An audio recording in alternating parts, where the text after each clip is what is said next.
guys ever want to find the Rockland furnace in Pennsylvania, parking spot, keep driving down until you see this big ass rock. Rockland Station. On Rockland Station Road. So you're going to walk up to the rock, and off to the left you're going to see a path. Right down yonder.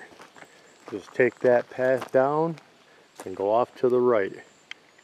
And then I'll bring it back up from there. Well, we got down to where it bends off to the right hand side, but if you go over to the left and if you listen really close, listen, you can hear water. There's waterfalls down here, so we're going to go down, and there's some big ass rocks just hanging out here in the woods, just chilling. Yep. So we're going to make our way over here to the waterfalls and check those out.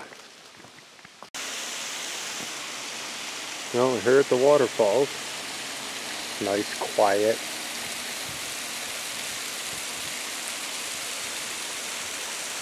Again, the other side of this tree here.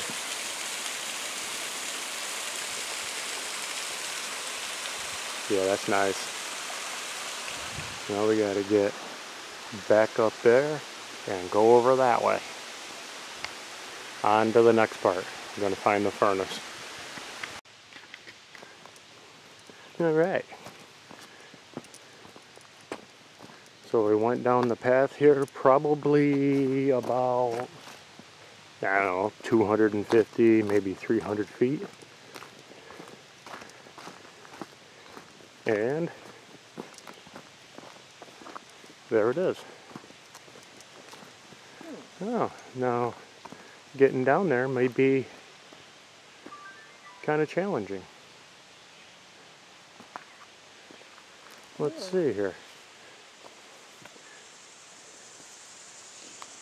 Well, there is a path right there, but it's going to require some balance, so I'm going to pause it. Well, there it is.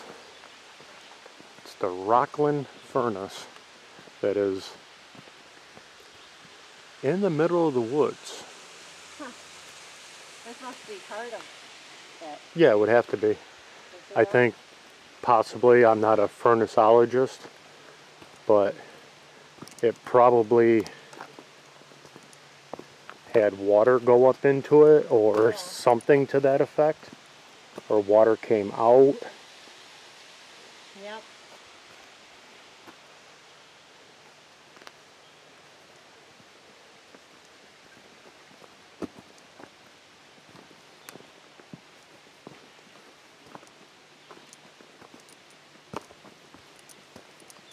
Yeah, I'll find out some dates and whatnot and have it in the description. Let me get zipped around here.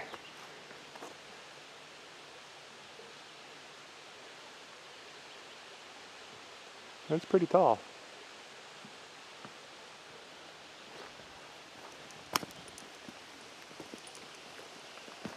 Now, do you remember looking up what they did here? Was it steel or? I want to say yeah, but I'm not positive. I think it was.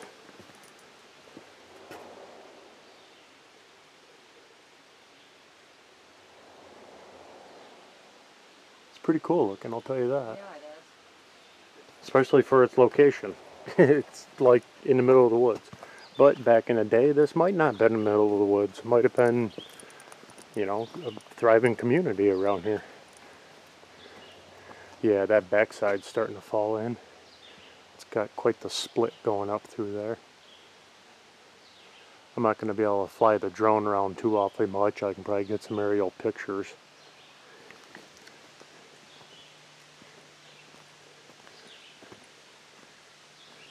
Got trees and everything growing out of it, and that helped blow it apart, unfortunately.